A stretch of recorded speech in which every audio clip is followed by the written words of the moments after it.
Hey, this is Lotus Comic Express. I'm here with the honor. I am so excited, guys. You have no idea. I'm here with Mr. William Sadler. I've seen him in Bill and Ted's Bogus Journey as the Reaper, to The Mist, to, oh my gosh, like just everything he does is absolutely phenomenal. Just about every movie that's been made in the last 20 or 30 years. Right? So, first I gotta ask, being at Texas Frightmare, have you had a good time this weekend? I've had a great time. Yes, sir. Texas is great.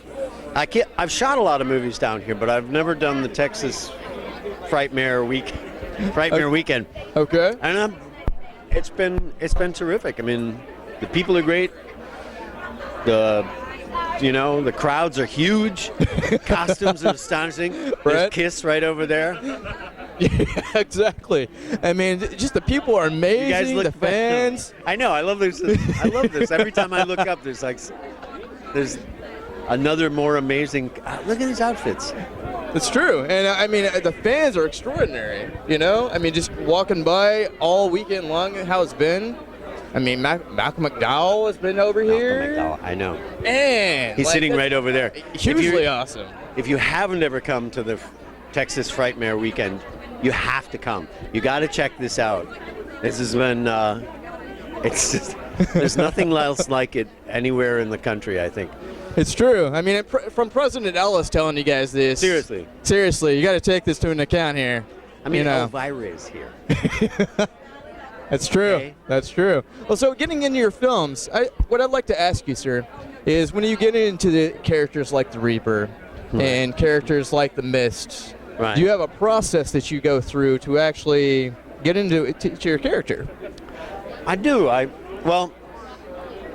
Most of the time, I think I start with the way the character sounds. Yes, sir.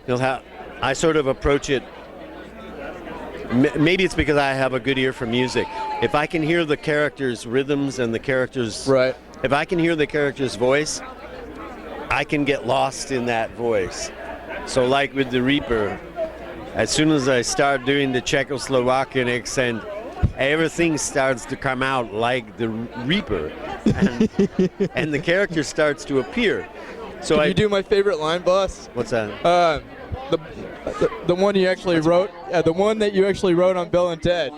Oh, the Reaper rap? Yeah, absolutely. You might be a king or a little street sweeper, but sooner or later you dance with the Reaper. Get down with your bad self. That's amazing. So you do it by voice instead of by actual. I do. Yeah. I do. I mean, everybody starts somewhere, and for me, it usually starts with the voice. It'll start with, like with Haywood in Shawshank. It was the sound of his. It was that sound that he. Right. Of that particular country boy, you know that. And as soon as I start doing that, the character starts to appear. That's awesome. And I let the physical follow, the emotional, follow from that. The emotional and the sound. Right. That's really cool. Like if you watch. That's great. If you watch when I do in Bill and Ted, you'll see me do this with my hand, because it's this gesture. I don't know where it came from, but it feels very feminine. Yeah. And the Reaper does it all the time. He's like. But anyway, I guess I come to it through the sounds, through the music. That's really cool. You will sink my battleship. You ever sunk my battleship. I mean, that scene when you're playing the board games with Bill and Ted, I mean, it's just funny because, they're just baffled. The characters are, between, like, the Reaper and you.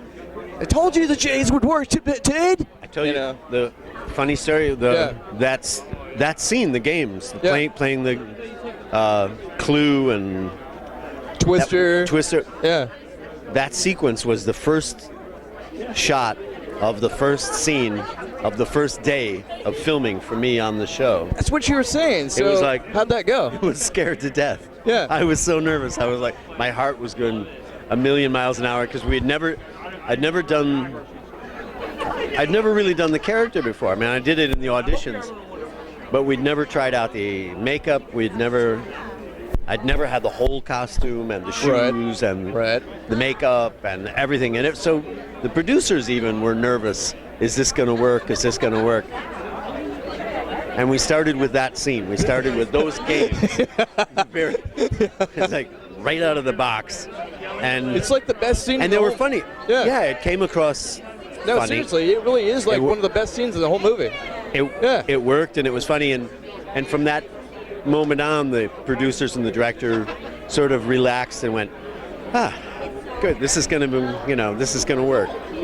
So as far as I've heard rumors about Bill and Ted 3. Are you actually going to be involved in the third series? The third actual part of the trilogy?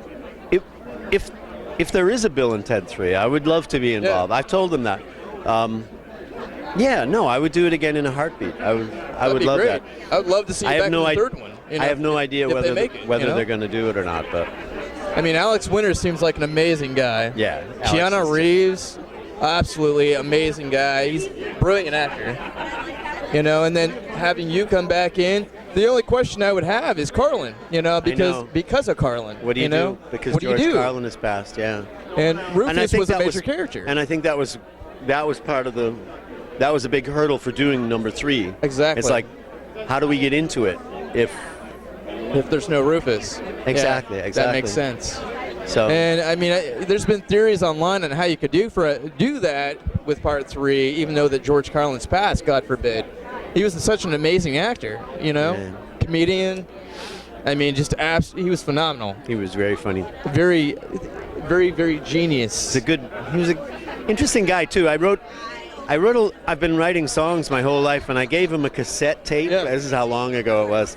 I gave him a cassette tape of my songs, and about, I don't know, maybe a year or so before he died, not too long before he died, he called me at home. We hadn't seen each other in 15 years or 12 years or something, and he said, I get this phone call, and I said, hi, it's George Carlin. Listen, how are you? You know that cassette you gave me? Right. I wore it out. I played it so much I wore it out. I wonder if you could send me another one. Really? I was like, really? That's awesome. I was so honored. It was like, wow. I had no idea. What was he like in real person, as far as that goes? I mean, just working with him on Bill and Ted and stuff like that. George Carlin was. It's interesting when you get a chance to be off screen, off stage with somebody like him.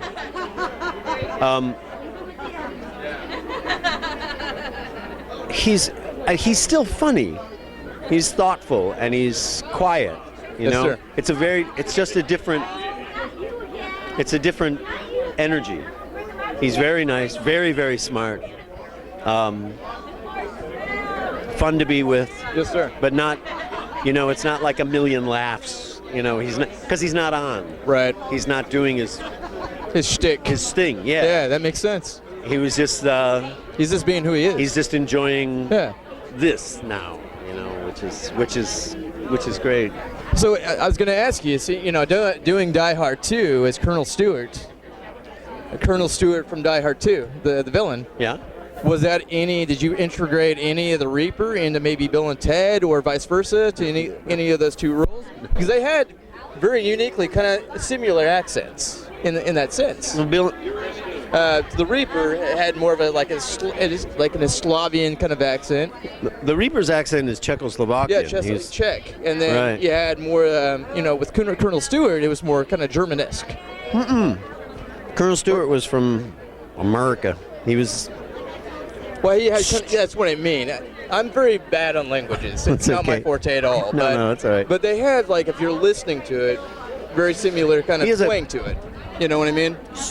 Now, Stewart doesn't talk enough to get the music. I mean, he doesn't have a unique enough music to... Right.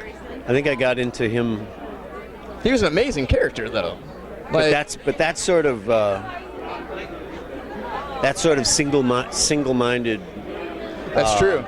Yeah. Cold-blooded, single-minded. And the Reaper was the opposite. He was very menacing human.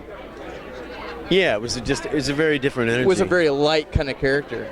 Yeah, yeah. You know, and I like the Reaper. He's a likable guy. If you were to like just walk up and want to meet him, you know. That was I think that was the fun of doing the Reaper. Was he starts out as this, you must play, you know, you must challenge me to a game or something. You must challenge me to a duel. He's supposed to be scary at the beginning, and then very quickly it all kind of falls apart, and he's an idiot. And so.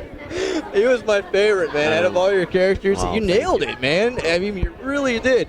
So for the new generation of people that are coming into film and really getting into, I mean, you know, personally, a lot of the just different film genres that they're wanting to do, whether it's horror, sci-fi, any of that stuff, just the film students in general. Right. Would you have any advice to offer them?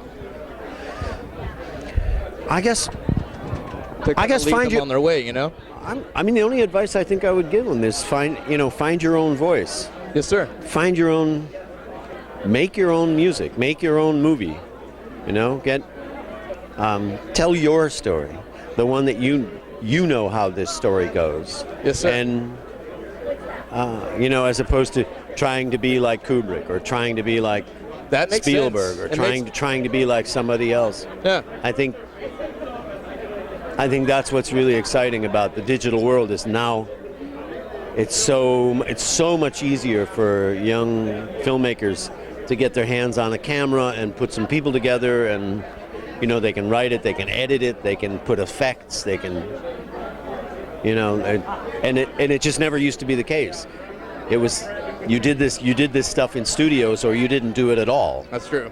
And that's very true. And now it's like everybody can do it in their bedroom practically. Yeah, I would agree with you. It's or their finally a mom's possibility to actually get some more ideas visually out there. But I think, you know, I mean, as one door closes, another one opens. So it's That's like true. if it's not because it's so much more democratic now, because everybody can do it, or more people can do it. I think there's more opportunity. I mean, there are more songs coming. So yeah, I would agree with you. I'm jazzed by it. But there's, I mean, the bigger doors are now eventually starting to open, and there's more technology to be able to back it. Right. I think. And I mean, I think that's what you're trying to say, and I agree with you if that's what you're trying to say. That is. Absolutely. Well, listen, I wanted to tell you, thank you very much for being on the show. I know you didn't have a lot of time. Yeah. And guys, check out his work. Is there a website we can go to actually just support your work and what you do? Facebook. Facebook? Maybe you've heard of it. All right. Well, you heard it here first from Mr. Sadler himself. There you go. This is LotusComics.com, and we'll see you here next time. Thank you. Bye-bye. Bye-bye.